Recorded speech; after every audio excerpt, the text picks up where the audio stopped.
guys, what's going on? It's If You Have to Pick Three. I'm Matt. I'm Zach. And if you haven't joined us for one of these podcasts before, essentially what we're doing here is we are giving our top three nominations in a particular category, and then we both fight it out, and we come up with a final top three list. So, Zach, what are we reviewing today? So, we're reviewing covers.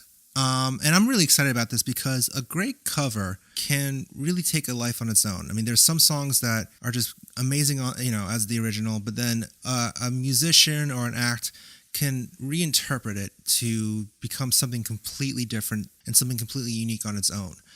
Nothing against covers that sound close to the original, but there's some covers that can really end up helping transition a band into even a bigger audience and help them get discovered by a new audience as well. And sometimes a cover can actually hurt an artist on Absolutely. the other side. You will not find, at least on my list, Alien Ant Farm. You will not find that on my list. Now my list is shot to hell. Yeah. I mean, if you have only a cover as your only hit, I would, absolutely true. I don't think that you are even in contention for this list. Like I said, I don't know what's on Zach's list, but I know on my list, nothing like that exists because, you can't. I would make the argument that my picks are artists who already have their own catalog, but were able to almost kind of trick a listener into thinking that was their own song, because it just fits so well in their own albums or their own songs, and they just really truly made it their own and almost set a pedigree as to how the original artist even performs that song. All right, that's fair enough, because I think I took kind of a similar approach. Yeah. So let's see where this goes. Zach, let's go ahead and give down the rules. So the covers that we pick had to have been recorded by the band, because a lot of bands do amazing covers live, and it almost lives as part of the live show. Now, they could have been a B-side, they could have been on a compilation album. It doesn't necessarily have to have been in a studio, like on an actual full-length album, but they had to have been recorded and also made for public consumption in some way. Yes, I agree. So, Matt, go ahead and start off with your top three. You want me to start? Okay. I'm going to be a gentleman. Okay. So, I'm going to say this. I have a list of more than three, so I'm picking these on the fly because I had such a hard time when you get down to this level. What the greatest covers of all time are, it comes really hard. So, I'm going to start out with this one. The first one, these are in no particular order. The first one, this was kind of, at the same time, being an amazing cover. It's also a big FU to the establishment, because when Nirvana performed this cover of David Bowie's The Man Who Sold the World, they gave the big middle finger to MTV, because MTV at the time wanted them to play all of their hits acoustically, and, we know the whole story behind the MTV Unplugged, so they whipped out a couple of covers. The first one was of the Meat Puppets, and then they took this one for David Bowie.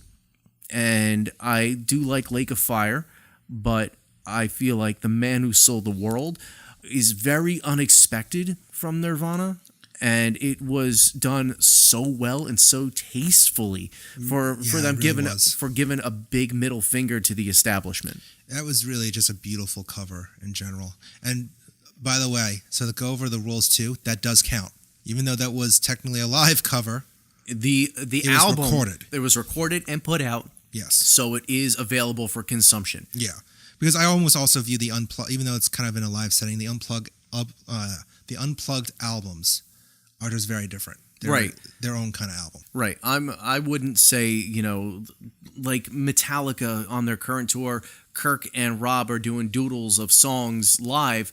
I wouldn't consider that as a part of this list. And it's also not very good. Well, some of them are good. Some of them aren't, but... Yeah. But no, I mean, that really was such a great... It's still beautiful, and it still kind of moves you when you hear it, especially considering that was like one of Kurt Cobain's last performances, too.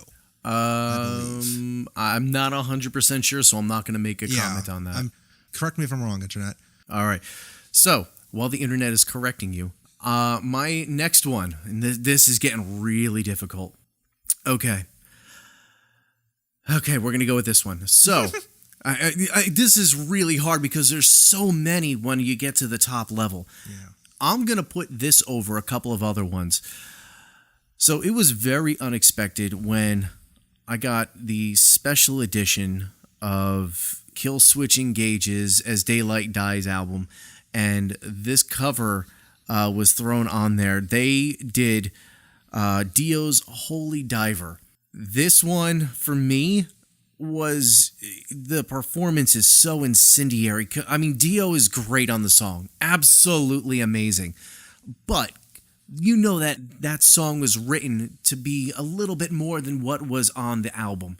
It feels on Dio's album, it feels kind of like it's missing some guitar work or production work, but Kill Switch Engage, Howard Jones on vocals, and then later on Jesse Leach. I mean, they both crush this song, and the guitar work of Mike D on here, it's insane what they did with this cover, and it just feels like this was the way that the song was meant to be performed, and it was written by a masterful musician in Dio. So, I mean, with that combination, Kill Switch just crushed it. I knew you were going to pick that one. And I'll comment on it later, but your third pick. My third pick. Once again, another very unexpected one. And if this one I didn't put at the top, I would question myself, because when you heard this version of the song done, not very many people knew it unless you were a big fan of Nine Inch Nails. They rounded out the Downward Spiral with the song, and it's a very just hauntingly, very industrial sounding song. And when Johnny Cash covered Hurt, you questioned whether or not this was Johnny Cash's song. But then once everybody in the know started getting to it, it's like, he did Nine Inch Nails? And let's just take a second, 1 second, to think that Johnny Cash, being in his state toward the end of his life, in his home, listening to Nine Inch Nails. How amazing is that? And then to take this song that's, at least from what I can tell, it's all about regretful life choices and things like that, for everything that he did in his life. And then, once again, taking liberties on the movie Walk the Line, if even half of that is true, and then translating that into this cover, and all the things that he's done in his life, I mean, this just fits Johnny Cash perfectly. And I would think that if nobody ever told me that this was a Nine Inch Nails song, I would think that this was just Johnny Cash, kind of like as a final curtain call to his, not only his career, but also his life. Yeah, I actually couldn't agree more. I mean, even though, like, Hurt is definitely a well-known Nine Inch Nails song, and actually, side note, if you have never seen the video, when David Bowie and Nine Inch Nails toured together in, like, 95, it was really at a weird point for David Bowie's career, because he was kind of losing touch with culture, and Nine Inch Nails were like the future. And when they're touring, the Nine Inch Nails would go on first, but they noticed a lot of people were leaving the amphitheaters before David Bowie came on, which is hard to believe now.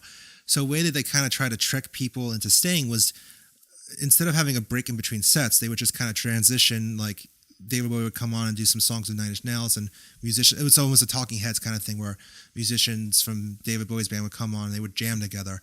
And the way that they would start off was Nine Inch Nails would end with Hurt, and then David Bowie would come in and sing with Trent Reznor Hurt, there's video of it on YouTube. It's beautiful. But to your point, I mean, Johnny Cash really is eerie how that song kind of fits. It really was a swan song for him, and he just killed it. It was just incredible. Absolutely. And if I didn't include this on my list, I feel like I wouldn't have done a good job of creating a list. Yeah, that's great. All right. So what do you got? All right. So my top three. I'm going to start off with a metal cover. Anthrax, Antisocial. Okay. Now, some of you might be thinking, wait, what? Antisocial? That's an Anthrax song. It is not. It was actually recorded by a French metal hard rock band called Trust. And there's actually a great story about how Anthrax first discovered the band by just looking at photos of Iron Maiden when they were wearing a Trust t-shirt. And that made Anthrax want to look into it, and that's how they discovered the song. There's also a really great story about how Joey Belladonna tried to record it in French, like the original version. But it just, he really tried hard, and the band was like, you know what, no, let's just translate it to English, though. That's an example of how, like, the band just really made it their own. There's elements of just pure Anthrax in it. and it's become a staple of their live sets. It's just become one of their best known songs too, and it gets everyone so hyped up when you hear it. It's just really a perfect song. Second pick, The Clash, their cover of I Fought the Law. This is a song that's been covered by many, many acts, but I feel like The Clash made it a punk rock anthem. They added a little bit more energy to the song, and it's just a fun, you just feel yourself jamming along to it every time you hear their cover of it. So The Clash's I Fought the Law. Okay. The third pick, I literally have two picks right now that I keep going back and forth on. Mm-hmm. But, actually this is... Yeah, see, when you have more than 3 on your list, it's hard. I have a ton on my list too. I'm going to go for this one just because it's probably the lesser known one. Okay. And I'm not even sure if you've heard this one, Matt. Okay, I'm very curious. Ghost, their cover of Here Comes the Sun. Yep, I heard it. So it was actually released as a bonus track for the Japanese edition for their first record. Oh, see, now you're going real deep. It's deep, but it's one of those covers that ended up, you literally can easily find it on YouTube. Yeah, you can. It's not on Spotify. Yeah. I will say that. It's not on Spotify, so if you're looking for it there, it's not there. During the first 2 albums tour cycles, it became a staple of their live set too. And actually, I remember vividly, it was the first time I ever saw Ghost live. It was at Metallica's Orion Music and More Festival in Atlantic City. They were playing the 1 p.m. slot on the main stage, so the sun was really bright, and each band member was wearing like a white robe. And hearing them play their cover of Here Comes the Sun, it was just mesmerizing, even in the middle of the day. The song itself is an amazingly beautiful, upbeat, but still emotional song. It's one of George Harrison's greatest contributions to music, which is saying a lot because George Harrison is a god, and the Beatles are incredible too. But Ghost was able to take a bright song and make it so dark and eerie and gloomy that it just fits so perfectly, so that when when Papa sings the chorus, Here Comes the Sun, it just gives you chills. When in the original made you feel warmth and hopeful, and this song just makes you feel like, oh no, the sun's coming. Oh no, what do we do? Like, it's just an incredible twist to a classic song. Okay. So maybe let's just go back over what our picks were. Well, you know what? Let's do this even before we do that. Yeah. Because you had a song, another song on your list, and I've got a couple on mine. What are the honorable mentions? So I feel like the honorable mention would easily be Jimi Hendrix, All Along the Watchtower. Yes, that was going to be on mine as well. I mean, you want to talk about a song that literally, even Bob Dylan. He signed it over to Hendrix, like, that's yours. Like, I don't think Bob Dylan has performed his original version of that song.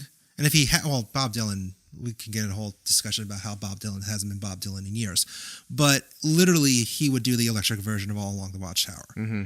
That's how incredible of a revision Jimi Hendrix did. Right. Oh, exactly. And I feel like maybe the only reason why it didn't even edge out was just because Jimi Hendrix in general has been so overplayed to a certain degree.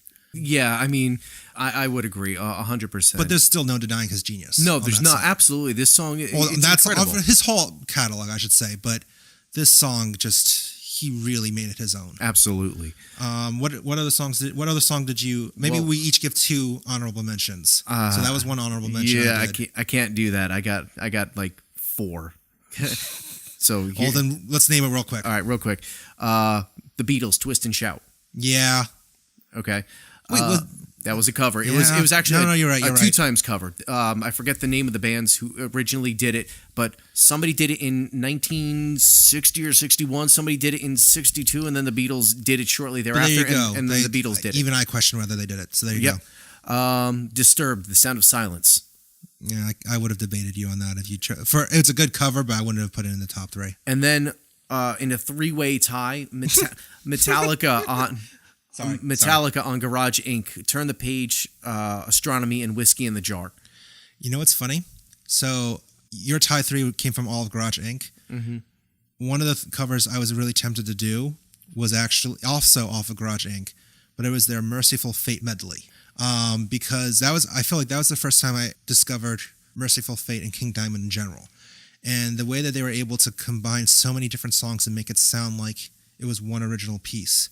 it still blows my mind. So that was actually a song My favorite on my honorable mentions. My favorite cover out of those three is Astronomy, because I didn't realize that was a Blue Oyster Cult song at the time. I didn't read the liner notes, and then just listening to it, it sounded like it was a new song. Like when they on S&M they did No Leaf Clover and they did Human. Those are two original brand new songs. This one sounded like it could have very easily have been that brand new song because absolutely it was that convincing, and Metallica actually made it sound better than Blue Oyster Cult. Yeah, I agree. And then two other honorable mentions. John Lennon, his cover of "Stand by Me," originally done by Ben E. King. I mean, that's another song that's been covered so much. The original is still a classic, but John Lennon he made it his own, and it kind of brings tears, a little like emotions when you just hear his version, especially since he's gone now. Right. And the other one, it's a little bit of a deep cut, but System of a Down, they covered the song Metro by Berlin. So now, if you remember the movie Not Another Teen Movie. Oh, Jesus. I actually still love it. Out of all the weird parody of subgenre movies that resulted as Scary Movie, Not Another Teen Movie actually kind of holds up. Beside the point. Sorry.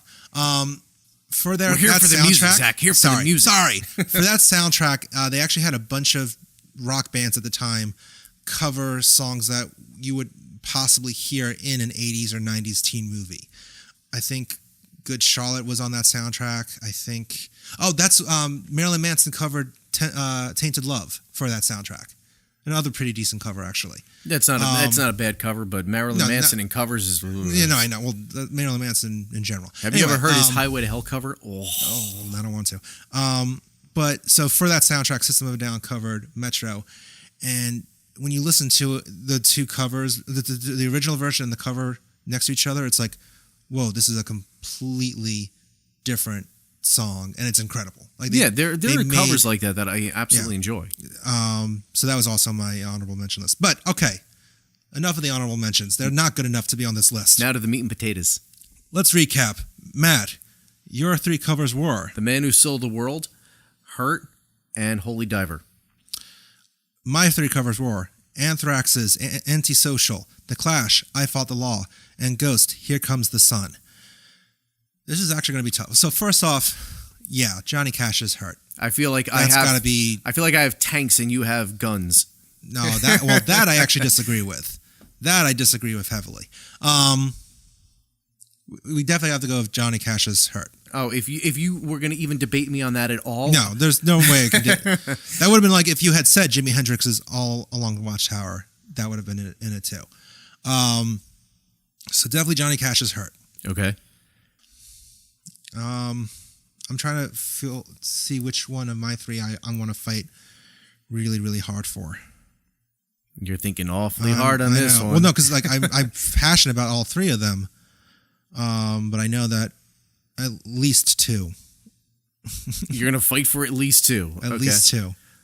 But which two? All right, The Clash's I Fought the Law. Really? Yeah. You're gonna throw that one out there. I'm sorry, but if you're gonna really question the Clash, you need to leave. If you're gonna question Nirvana's The Man Who Sold the World, okay, come on. Let's go backtrack a little bit here. I'm not debating that one yet. Can we, as much as I love Holy Diver and Killswitch Engage's cover, okay, I do love it, and I think they did a great job at incorporating their own voice and making it their own. I think that should not be in the top three out of all the ones that we've picked. I'm gonna argue that because it is a mainstay staple with the band now, and yes, but we're talking out of all these covers. How about this? Hold on. I would put that up against Antisocial because I feel like those two are on the same level for both of those bands. I don't disagree. I think it's time for a little negotiating here. Oh, negotiations. Deal or no deal style. No deal. Do we not own the rights to that? Oh, crap. We don't own the rights to Deal or No Deal. Anyway, I will give you The Man Who Sold the World. Yes. If you give me either The Clash's I Fought the Law or Ghost's Here Comes the Sun. I feel like I can't give you Here Comes the Sun, and I'll tell you why. A, if you cover the Beatles, you are asking for trouble already. That's fair. B, it is on a Japanese import that you can't find anywhere in America unless you import that thing. And if they cover it, and we saw Ghost together, and they're not doing it live anymore. That's also true. All right, so then I will give you Nirvana's "The Man Who Sold the World." If you give me the Clash's "I Fought the Law." I think that's a fair compromise. I'm thinking here because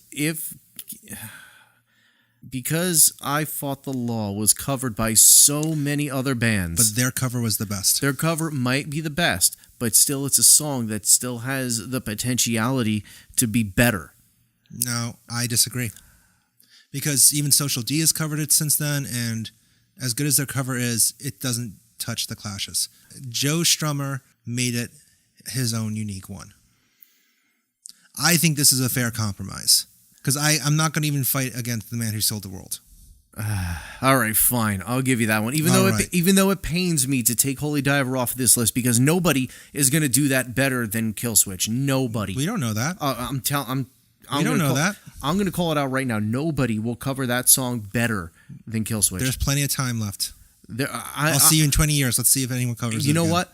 And if there's any bands that are out there that listen to this podcast, I dare you to try to cover this song and make it sound better than Killswitch Engage. Send us links. I want to listen, and I will go back. I will listen to all of them, and I will critique it, and I'll let you know if you did a better job, or at least come close. Because, God, there's so many musicians, or there's so many people out there now, and this is kind of just processing in my brain because I'm a football fan. Mm-hmm. The Bears field goal kicker, Cody Parkey, he missed a field goal from 43 yards, hit 2 of the crossbars, and lost the Bears a playoff game. Eagles, Eagles. Who's their quarterback? I don't care. I can spell. Nick Foles. Okay. All right. At least you know that much for now. But our city's national god. Okay. That's fair enough. He did help you to the Super Bowl. But Cody Parkey missed that 43-yard field goal. There are Bears fans that are lining up to try to kick a 43-yard field goal, and there's videos of these people slipping and falling and busting their ass. It is funny to see what people think that they can do in comparison to what professionals can do. To miss a field goal, that pressure, at that moment to win and go past the Eagles and on in the playoffs. But if a band can even come as close to Killswitch Engage or Dio, hey, if you think you can do it, great. I want to hear it. So then that's a new challenge. If you're in a band or a musician and you feel that you have a better cover of Holy Diver than Killswitch Engage or even the original, include a link in the comments sections on our social channels on any post that you see, especially regarding this episode, on Facebook, Twitter, Instagram, at Epic Footnote. Let us know. Absolutely. Tag us in your covers. So our top 3. Yes. Run them down. We got Johnny Cash cover of Nine Inch Nails' Hurt. We've got The Clash's cover of I Fought the Law. And we have finally Nirvana's cover of David Bowie's The Man Who Sold the World. In no particular order. Though, let's be honest, I think Johnny Cash's Hurt would be number one. Absolutely. I mean, it's so moving. And even the music video that goes along with it is just haunting. And incredible.